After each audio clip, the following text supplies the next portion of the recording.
نئی تجربات ہوتے رہے پاکستان کی سیاست میں. ابھی پی ٹی آئی ایک ایسا تجربہ رہا جس نے تشدد کو وہ نئی انتہاؤں پر لے گئی اور اس نے پولیس والوں پر اور ریاستی اہلکاروں پر حملے شروع کر دیے. کوئی سیاسی جماعت، کوئی گروہ وہ سرکاری املاک پر حملے کرے، پولیس پہ حملہ کرے، فوج پہ حملہ کرے، سرکاری گاڑیاں جلائے اور حملے کر کے اس کو سیاست کہے تو یہ سیاست نہیں ہے. سیاست اگر کامیاب ہو تو گولی کی نوبت ہی نہیں آتی. گولی کی نوبت، گولی چلنے کی نوبت ہی کیوں؟ ہاں، انٹل انالیس کوئی فساد کا طے کر کے گھر سے آیا پھر تو گولی چلے گی.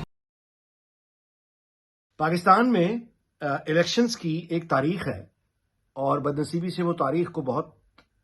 تابناک نہیں ہے. پاکستان میں جب بھی الیکشنز ہوتے ہیں، وفاق کی سطح پہ ہوں، صوبائی سطح پہ ہوں، آزاد کشمیر ہو معاملہ یا گلگت بلتستان کا، الیکشنز جب بھی ہوتے ہیں تو دو چیزیں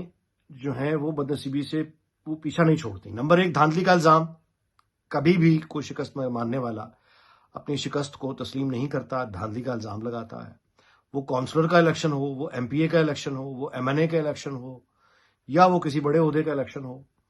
ایک تو یہ کہ دھاندلی کا الزام ہمارے انتخابات کے ساتھ جڑا ہوا ہے، اور دوسرا جو پچھلے 25-24 سالوں سے بہت زیادہ ہمارے ہاں پختونخوا سے یہ سلسلہ شروع ہوا تھا تشدد کا، دیکھنے میں آیا آج سے 24-25 سال پہلے، اور اب یہ اے این پی نے بہت بھگتا ہے اس تشدد کو. اب انفارچونیٹلی وہ تشدد جو ہے وہ نہیں جا رہا ہماری سیاست سے، اور وہ پلٹ کے واپس آ رہا ہے. اور جو نئی تجربات ہوتے رہے پاکستان کی سیاست میں، اس میں انفارچونیٹلی پی ٹی آئی ایک ایسا تجربہ رہا جس نے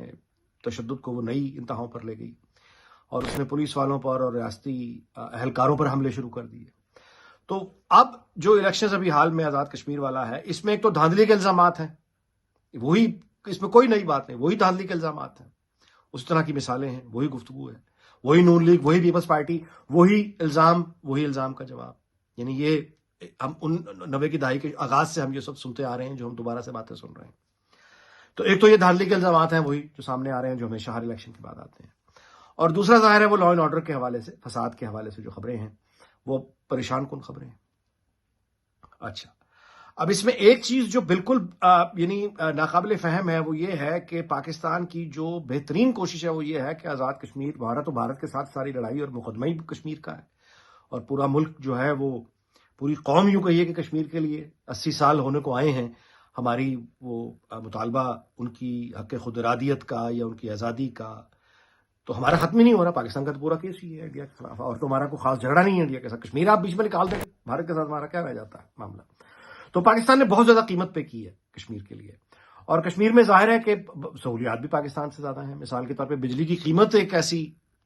یعنی یہ بجلی کا بل جو ہے ہر مہینے جو پاکستان کو دینا پڑتا ہے، یہ کوئی معمولی چیز نہیں ہے. ظاہر ہے اس کا ذکر ہر روز نہیں ہوتا، لیکن یہ بہت بڑا ریلیف ہے جو آزاد کشمیر میں ان کو ملا ہوا ہے، بھائیوں کو ہمارے. تو معاملہ یہ ہے کہ جہاں تک تو بات ہے سیاسی مطالبات کی، سیاست کی، کمپین کی، تو وہ ظاہر ہے کون اس کو انکار کر سکتا ہے، آئین اس کی اجازت دیتا ہے.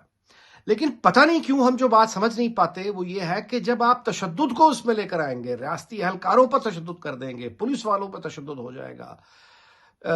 سرکاری املاک پر حملہ ہو جائے گا، سرکاری گاڑیوں پر حملہ ہو جائے گا، تو پھر انتظامیہ جو ہوتی ہے،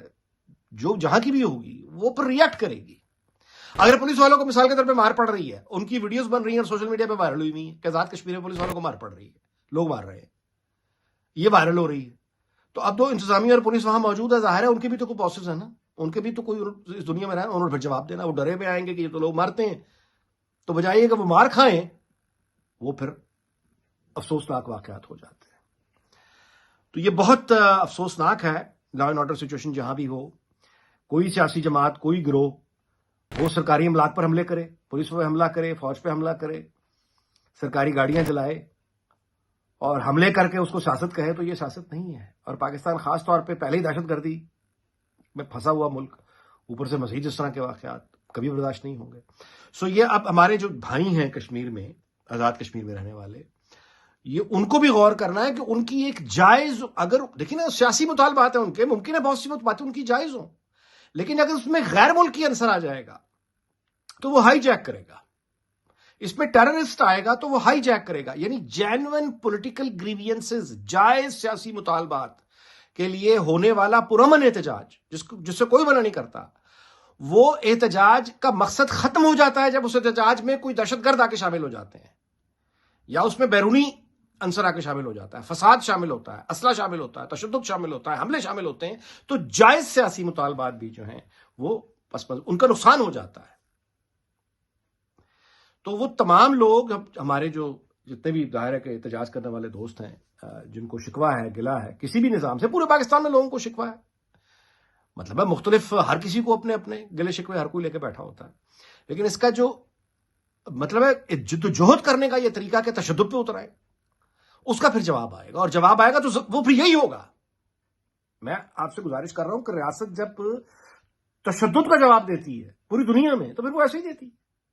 ان کی مجبوری ہے پھر انہیں یہ کرنا پڑا۔ اگر وہ یہ نہ کرے، آپ مجھے ٹھنڈے دل سے سوچ کے یہ بتا دیں گے پولیس والوں پر اٹیک ہو رہے ہیں، ان کی ویڈیوز وائرل ہو رہی ہیں، اب اس کا جواب اگر نہ دیا جائے یا اس کا سدباب نہ کیا جائے تو کیا ہوگا؟ گلی گلی محلے محلے میں پولیس پہ حملے شروع ہو جائیں گے، تھانوں پہ حملے شروع ہو جائیں گے، ہر علاقے کا چور، جوا اڈا چلانے والا کرمنل اٹھے گا، گنڈوں کو لے کے تھانے پہ حملہ کر دے گا، تو یہ سلسلہ پھر کہاں جا کے رکے گا؟ تو یہ معاملات بڑے نازک ہوتے ہیں جب آپ اپنی کسی سیاسی مطالبات یا اپنے آپ کو انقلابی سمجھتے ہوئے یا اس طرح کی ویڈیو بناتے ہوئے ہیرو بننے کے چکر میں اگر کوئی نوجوان جذبات میں آ کے یہ جو حرکتیں کرتے ہیں کہ آپ پولیس والوں پہ حملہ کریں، لا انفورسمنٹ پہ حملہ کریں، اور اس کے بعد کہیں یہ کہ اس کا جب جواب آتا ہے تو وہ بڑا روتھلیس ہوتا ہے۔ یہ ہمیں یعنی اس بات کو یعنی سیاست اپنی جگہ، مطالبات اپنی جگہ، احتجاج اپنی جگہ، یہ ساری باتیں ٹھیک ہیں، لیکن جب اس میں دہشت گردی شامل ہوگی، بیرونی عنصر شامل ہوں گے، بیرونی پیسہ شامل ہوگا تو پھر ریاست بڑی سختی سے جواب دیا کرتی ہے، جو کہ انفارچونیٹلی ہو گیا۔ اب وقت یہ ہے کہ دوبارہ سے میں گزارش وہی کروں گا، انکلوسیو اکٹھے۔ اب یہ جو الیکشن جیتی، جنہیں نون لیگ ہو، اتحادی کے ساتھ حکومت بنائے، خود بنائے، جو بھی جماعت آزاد کشمیر میں اب حکومت بنائے، اب یہ اس جیتنے والی جماعت کا فرض ہے، سیاسی جماعت کا فرض ہے کہ وہ سب سے پہلا کام ہی یہ کرے، باقی کام چھوڑ کے آزاد کشمیر میں لوگوں کے جو ان کو جو غصہ ہے اس کو ٹھنڈا کرے، جو ان کو سینے سے لگائے، ان کے جائز مطالبات پورے ہونے چاہیے، ان کے گلے شکوے ختم ہونے چاہیے، اور سیاست اگر کامیاب ہو تو گولی کی نوبت ہی نہیں آتی، گولی چلنے کی نوبت ہی کیوں آئے؟ ہاں، انٹل اینڈ انلیس کوئی فساد کا طے کر کے گھر سے آئے اور پھر تو گولی چلے گی، لیکن عام طور پہ سیاسی مسائل سیاست سے ہی حل ہوتے ہیں۔ سو میری گزارش یہ ہوگی کہ اب یہ بڑا پن دکھانا جو ہے، اب یہ اس جماعت کا کام ہے جس نے آزاد کشمیر میں حکومت بنانی ہے، کہ وہ اب بڑا دل کرے اور وہاں کے حالات، لا اینڈ آرڈر، یعنی لوگوں میں جا کے بیٹھ جائیں، ان کے جائز گلے شکوے دور کریں، کیونکہ کشمیر کے حوالے سے پاکستان افورڈ نہیں کرتا کہ وہاں پہ انتخابات یا لا اینڈ آرڈر کی حالت خراب ہو۔ ظاہر ہے کہ بھارت پھر اس کو اٹھاتا ہے، پروپیگنڈا کرتا ہے، پوری دنیا میں ویسے ہی جو اس وقت پاکستان کی پوزیشن سے خائف لوگ ہیں، وہ ظاہر ہے کہ اس طرح کے واقعات کا فائدہ اٹھاتے ہیں، اور ہمارے ہاں ویسے ہی پہلے بھی بے چینی زیادہ ہے۔ تو اوور آل اب یہ آنے والی آزاد کشمیر کی حکومت اور پاکستان کی وفاقی حکومت، یہ سب ان کا فرض ہے کہ اکٹھے، ایک تو یہ کہ combined national narrative against terrorism, اس پر کام ہونا چاہیے، اور مطلب ہے کہ یہ جو ہے نا فساد، یہ فساد کی جو ہے، اس کی اجازت نہیں دی جا سکتی۔